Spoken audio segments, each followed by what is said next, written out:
Banyak orang tua yang sudah memasuki usia lanjut berpikir bahwa semakin dekat dan semakin terlibat dengan kehidupan anak, maka semakin bahagia. Namun, kenyataannya tidak selalu begitu. Ada dua hal besar yang jika dilakukan orang tua, justru bisa membuat hubungan dengan anak renggang, bahkan merusak rasa hormat dan kasih sayang yang sudah dibangun selama bertahun-tahun. Apa saja dua hal itu? Simak sampai akhir, karena ini bisa menjadi pengingat berharga untuk kita semua. Halo sahabat semua, selamat datang kembali. Terima kasih banyak yang sudah hadir di sini. Dari kota mana saja yang sedang menonton atau membaca saat ini? Silakan tulis di kolom komentar ya, biar kita bisa saling menyapa. Dan untuk sahabat yang sudah subscribe, saya doakan semoga selalu diberi kesehatan, umur panjang, serta rezeki yang melimpah. Kasih sayang orang tua kepada anak adalah sesuatu yang tidak bisa diukur dengan apapun. Sejak seorang anak lahir ke dunia, orang tua rela mengorbankan tenaga, waktu, bahkan kebahagiaan pribadi demi memastikan anaknya tumbuh dengan baik. Ibu rela tidak tidur semalaman hanya untuk menenangkan bayi yang menangis. Ayah rela bekerja keras, banting tulang, meski harus menahan lelah demi mencukupi kebutuhan keluarga. Semua itu dilakukan tanpa mengharapkan imbalan apapun. Karena yang terpenting bagi orang tua hanyalah melihat anaknya tumbuh sehat, pintar, dan bahagia. Namun, ketika anak sudah beranjak dewasa, hubungan orang tua dan anak mulai berubah. Anak yang dulu selalu minta ditemani tidur, kini sudah bisa hidup mandiri. Anak yang dulu sering pulang membawa nilai rapor untuk diperlihatkan, kini punya urusan kerja dan keluarga sendiri. Sebagian orang tua merasa bangga, karena apa yang ditanam akhirnya berbuah. Tapi tidak sedikit juga yang merasa kehilangan, karena keintiman bersama anak sudah tidak sama lagi. Kasih sayang itu tetap ada, bahkan semakin besar. Hanya saja, seringkali cara mengekspresikannya menjadi tidak tepat. Ada orang tua yang masih sering menelpon setiap hari hanya untuk memastikan anaknya makan apa. Ada juga yang tidak bisa menahan diri untuk ikut memberi saran dalam urusan rumah tangga anaknya. Semua itu sebenarnya lahir dari cinta, tetapi jika tidak dikendalikan, bisa berubah menjadi tekanan. Anak-anak yang sudah dewasa bisa merasa terganggu, bukan karena mereka tidak sayang, melainkan karena mereka butuh ruang untuk mengatur hidupnya sendiri. Di usia tua, orang tua sebenarnya punya keinginan sederhana, tetap dekat dengan anak-anaknya.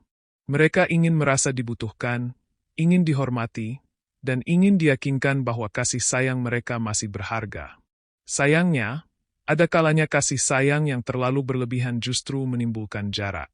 Anak bisa merasa tertekan, bahkan menjauh, bukan karena tidak cinta, tapi karena merasa tidak dipercaya. Inilah yang harus disadari bersama. Kasih sayang yang tulus tidak harus selalu ditunjukkan dengan sikap mengatur atau ikut campur. Terkadang, justru dengan memberi kebebasan, anak akan semakin menghargai orang tuanya. Dengan menjadi pendengar yang baik, bukan pengatur, anak-anak akan merasa aman untuk tetap dekat. Kasih sayang orang tua memang tak pernah luntur, tapi bijaklah dalam cara mengekspresikannya. Biarkan kasih itu hadir dalam bentuk doa, perhatian sederhana, dan dukungan moral. Itulah yang akan membuat anak-anak merasa hangat, tanpa merasa terkekang. Karena pada akhirnya, kasih sayang orang tua bukan soal seberapa sering mereka ikut campur, melainkan seberapa tulus mereka mendukung dari hati. Salah satu kesalahan terbesar yang sering dilakukan orang tua di usia tua adalah terlalu ikut campur dalam kehidupan anak. Wajar jika orang tua ingin anaknya bahagia dan sukses. Wajar juga jika mereka merasa lebih berpengalaman, sehingga ingin memberikan arahan, bahkan kadang sampai mengatur. Namun, disinilah letak masalahnya. Apa yang dianggap sebagai bentuk perhatian, bisa dirasakan anak sebagai bentuk kontrol yang berlebihan. Misalnya, ada orang tua yang selalu ikut campur dalam rumah tangga anak. Mulai dari cara anak mendidik cucunya, bagaimana anak mengatur keuangan keluarga, hingga masalah pribadi antara suami dan istri. Niatnya mungkin baik, agar anak tidak salah jalan, tapi bagi anak, ini bisa menjadi tekanan. Apalagi kalau setiap keputusan selalu dibandingkan dengan pengalaman orang tua di masa lalu. Dulu zaman saya begini, jadi sebaiknya kamu juga begitu. Kalimat seperti itu bisa membuat anak merasa tidak dipercaya dengan kemampuan mereka sendiri. Ikut campur tidak hanya terjadi dalam rumah tangga anak, tapi juga dalam kehidupan sehari-hari. Ada orang tua yang marah jika anak tidak bisa menuruti semua permintaannya, atau tersinggung jika anak tidak selalu minta nasihat sebelum mengambil keputusan. Padahal, anak-anak yang sudah dewasa juga butuh ruang untuk belajar dan menentukan jalannya sendiri. Jika orang tua terlalu dominan, anak bisa merasa terkekang dan akhirnya menjaga jarak, bukan karena tidak cinta, tapi karena ingin melindungi kebebasannya. Perlu diingat, setiap zaman punya tantangannya sendiri. Orang tua boleh punya pengalaman panjang, tapi anak-anak juga punya cara mereka menghadapi kehidupan modern yang berbeda. Yang dibutuhkan bukan kendali, melainkan kepercayaan. Ketika orang tua bisa menahan diri untuk tidak ikut campur terlalu jauh, anak justru akan lebih sering datang meminta nasihat dengan sendirinya. Sikap ikut campur juga seringkali lahir dari rasa takut. Takut anak salah pilih, takut anak menderita, atau takut anak melupakan orang tua. Namun, justru dengan memberi kebebasan, anak akan merasa dihargai. Dan penghargaan itu akan membuat mereka semakin menghormati orang tua. Oleh karena itu, penting bagi orang tua untuk belajar mengubah posisi. Dari yang dulu sebagai pengatur, kini menjadi pendamping. Dari yang dulu sering memberi perintah, kini lebih banyak mendengarkan. Dengan begitu, kasih sayang tetap tersampaikan, tapi tanpa menekan. Karena pada akhirnya, setiap anak akan lebih dekat dengan orang tua yang membuatnya merasa bebas, bukan dengan orang tua yang selalu ikut campur. Jika kita bertanya kepada banyak orang tua, hampir semua akan menjawab bahwa mereka mencintai anaknya tanpa syarat. Mereka ingin anaknya bahagia, sukses, dan tidak kekurangan apapun. Namun ketika anak sudah dewasa, menikah, bahkan memiliki keluarga sendiri, banyak orang tua yang masih kesulitan melepas. Mereka tetap ingin mengatur, tetap ingin tahu detail kehidupan anak, bahkan berharap anak selalu dekat seperti dulu. Mengapa hal ini bisa terjadi? Salah satu alasannya adalah rasa cinta yang terlalu dalam. Sejak kecil, anak adalah pusat perhatian orang tua. Selama puluhan tahun, hidup orang tua dipenuhi oleh urusan anak, memberi makan, menyekolahkan, menjaga kesehatan, hingga memastikan mereka tumbuh menjadi orang yang baik. Maka wajar bila ketika anak sudah dewasa, rasa kekosongan muncul. Seolah ada bagian hidup yang hilang karena anak tidak lagi bergantung sepenuhnya pada mereka. Alasan lainnya adalah rasa takut. Banyak orang tua takut jika anak salah langkah. Mereka khawatir anak terjebak masalah, salah memilih pasangan, salah dalam mengatur keuangan, atau salah mendidik cucu. Ketakutan itu membuat orang tua merasa harus selalu mengawasi. Padahal, campur tangan yang berlebihan justru seringkali memperburuk keadaan. Anak menjadi merasa tidak dipercaya, bahkan kehilangan kepercayaan diri. Ada juga faktor ego orang tua. Setelah puluhan tahun berperan sebagai pengatur dan pengambil keputusan, tidak mudah untuk mengubah posisi menjadi sekadar pendamping. Ada orang tua yang merasa kehilangan wibawa bila tidak lagi didengarkan. Akibatnya, mereka berusaha mempertahankan kendali meskipun sebenarnya anak sudah mampu berdiri sendiri. Selain itu, ada pula orang tua yang merasa takut dilupakan. Mereka berpikir, jika tidak ikut campur, anak akan semakin jauh dan akhirnya melupakan jasa mereka. Perasaan ini sangat manusiawi, tetapi seringkali justru menghasilkan sikap yang salah. Anak menjadi tidak nyaman, lalu menjauh, dan akhirnya hubungan yang tadinya hangat bisa menjadi renggang. Padahal, melepas bukan berarti berhenti mencintai. Melepas berarti percaya bahwa anak sudah cukup kuat untuk menjalani hidupnya. Melepas berarti orang tua berhasil mendidik dengan baik sehingga anak mampu berdiri sendiri. Justru dengan memberi ruang, anak akan lebih sering kembali, bukan menjauh. Mereka akan datang bukan karena paksaan, tapi karena rindu dan rasa hormat. Ingatlah, peran orang tua di usia tua bukan lagi mengendalikan, tetapi mendoakan dan mendukung dari belakang.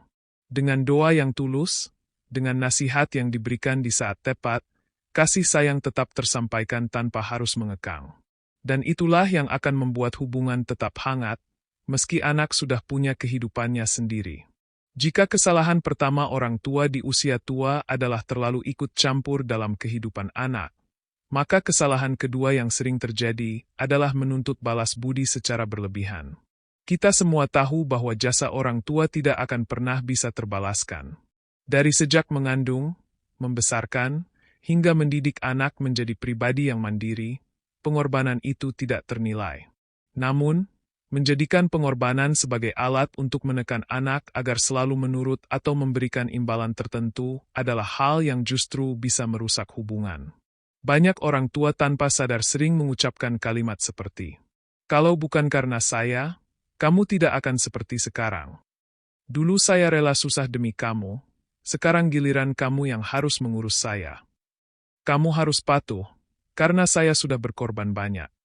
Kalimat-kalimat ini mungkin keluar sebagai bentuk rasa kecewa atau ingin dihargai. Tapi bagi anak, ucapan seperti itu bisa menjadi beban yang sangat berat. Mereka merasa seakan-akan segala kebaikan yang dilakukan orang tua bukan lagi ketulusan, melainkan utang yang harus dibayar. Padahal, cinta sejati orang tua seharusnya tidak pernah menuntut imbalan. Menuntut balas budi secara berlebihan juga membuat anak kehilangan kebebasan dalam mencintai orang tuanya. Alih-alih datang dengan tulus, anak bisa mendekat karena terpaksa atau karena rasa bersalah. Hubungan yang dibangun atas dasar rasa terpaksa tidak akan pernah benar-benar hangat. Bahkan, bisa membuat anak memilih menjauh agar tidak terus-menerus dibebani rasa hutang. Sebaliknya, anak-anak yang diberi ruang untuk mencintai orang tuanya dengan tulus justru akan lebih berbakti. Mereka akan ingat setiap pengorbanan, meski orang tua tidak pernah menyebutkannya. Balas budi yang lahir dari hati jauh lebih indah dan bermakna dibandingkan yang lahir dari tuntutan.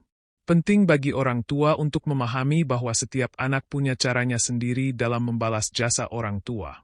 Ada yang sering pulang menjenguk, ada yang membantu secara finansial, ada juga yang mendoakan dengan tulus meski jarang hadir secara fisik. Semua bentuk itu sah dan berharga. Tidak perlu dibandingkan dengan keluarga lain, apalagi dipaksa sesuai keinginan pribadi. Ingatlah, tujuan membesarkan anak bukanlah untuk memetik hasil di kemudian hari, melainkan untuk melahirkan generasi yang mampu hidup mandiri dan bahagia. Ketika anak bahagia, sebenarnya itu sudah menjadi balasan terbaik untuk orang tua. Maka, hindarilah menuntut balas budi berlebihan. Lebih baik syukuri setiap perhatian kecil dari anak.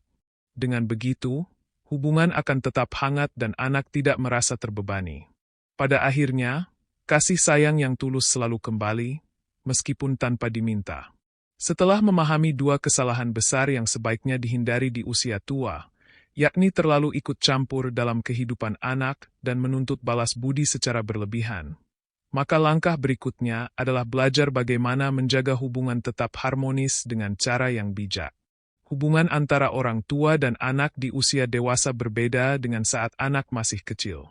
Jika dulu orang tua menjadi pusat kendali, sekarang anak sudah memiliki dunia dan keputusan sendiri.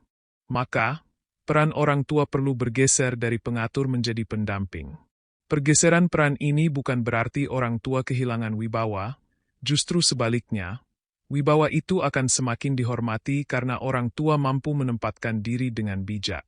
Cara paling sederhana adalah dengan menjadi pendengar yang baik. Banyak orang tua masih terbiasa ingin memberikan solusi sebelum benar-benar mendengarkan. Padahal, kadang anak hanya ingin didengarkan, bukan dihakimi. Dengan menjadi telinga yang sabar, anak akan merasa nyaman berbagi cerita, dan keakraban pun tetap terjaga. Selain itu, orang tua bisa menunjukkan kasih sayang melalui perhatian kecil. Misalnya, menanyakan kabar dengan tulus, mendoakan tanpa harus selalu mengungkapkan secara verbal, atau menyambut anak dengan senyuman setiap kali mereka pulang. Hal-hal sederhana seperti ini seringkali jauh lebih berarti daripada nasihat panjang yang penuh tuntutan. Hal penting lainnya adalah menghormati keputusan anak.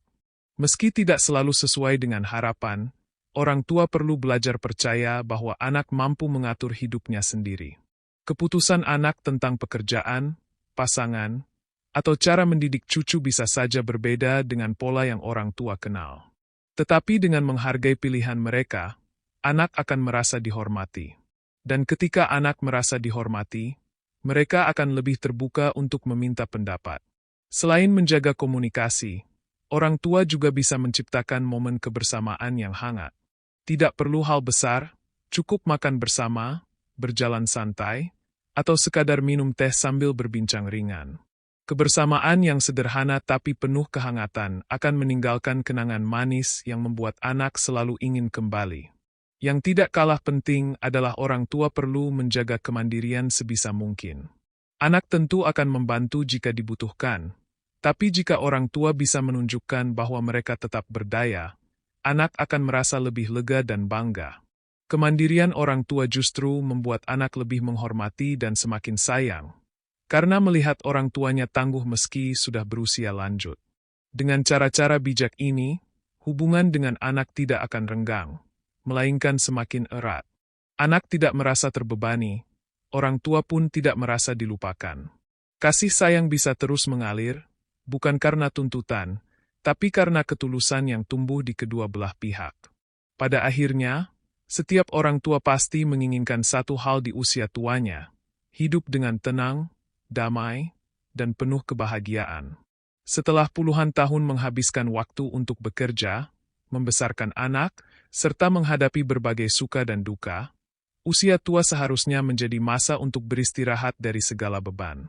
Namun, ketenangan itu tidak akan pernah tercapai bila orang tua masih terjebak dalam dua kesalahan yang sebelumnya dibahas. Terlalu ikut campur dan menuntut balas budi. Hidup tenang di usia tua bukan berarti berhenti peduli pada anak, melainkan belajar menempatkan diri. Anak-anak sudah memiliki keluarga, pekerjaan, serta tanggung jawab masing-masing. Jika orang tua bisa memberikan ruang, maka anak pun akan lebih nyaman untuk tetap dekat. Mereka akan datang bukan karena merasa dituntut, melainkan karena rindu. Mereka akan membantu bukan karena terpaksa, melainkan karena cinta. Selain menjaga hubungan dengan anak, hidup tenang juga lahir dari menerima keadaan diri. Di usia tua, tubuh tidak lagi sekuat dulu. Kadang sakit-sakitan datang lebih sering. Disinilah orang tua perlu belajar berdamai dengan kenyataan, bukan malah merasa rendah diri atau merepotkan. Justru dengan menerima diri apa adanya, hati akan lebih lapang dan pikiran lebih ringan. Ketulusan doa juga menjadi sumber ketenangan. Banyak orang tua yang merasa tidak bisa lagi berbuat banyak, padahal doa mereka adalah kekuatan yang luar biasa. Mendoakan anak dalam kesunyian malam, mendoakan cucu agar tumbuh sehat, atau mendoakan keluarga agar selalu rukun. Semua itu adalah bentuk kasih sayang paling tulus yang tidak pernah terlihat, tetapi hasilnya nyata. Selain doa, ketenangan juga bisa diperoleh dengan mensyukuri hal-hal kecil. Menikmati secangkir teh hangat di teras rumah, bercengkerama dengan cucu, atau sekadar berbincang ringan dengan pasangan hidup yang masih setia mendampingi. Terkadang kebahagiaan bukan datang dari hal besar, melainkan dari hal sederhana yang sering kita abaikan. Penting juga bagi orang tua untuk tetap memiliki kegiatan positif. Usia tua bukan alasan untuk berhenti berkarya. Meski tenaga tidak sekuat dulu, masih banyak aktivitas ringan yang bisa dilakukan. Bercocok tanam, membaca, menulis, atau sekadar berjalan pagi. Aktivitas seperti ini bukan hanya menyehatkan tubuh, tetapi juga menjaga pikiran agar tetap segar dan jauh dari rasa kesepian. Hidup tenang di usia tua sejatinya lahir dari keseimbangan, menjaga hubungan baik dengan anak, menerima diri sendiri, terus bersyukur, dan mengisi waktu dengan hal-hal bermanfaat. Dengan begitu, usia tua bukan menjadi masa penuh keluhan, melainkan masa yang indah untuk dinikmati dengan damai. Dan yang terpenting, ketika orang tua bisa menjaga diri dari dua kesalahan besar, tidak ikut campur terlalu jauh dan tidak menuntut balas budi berlebihan, maka hubungan dengan anak akan lebih hangat, penuh hormat, dan penuh cinta. Inilah kunci kebahagiaan sejati di usia tua.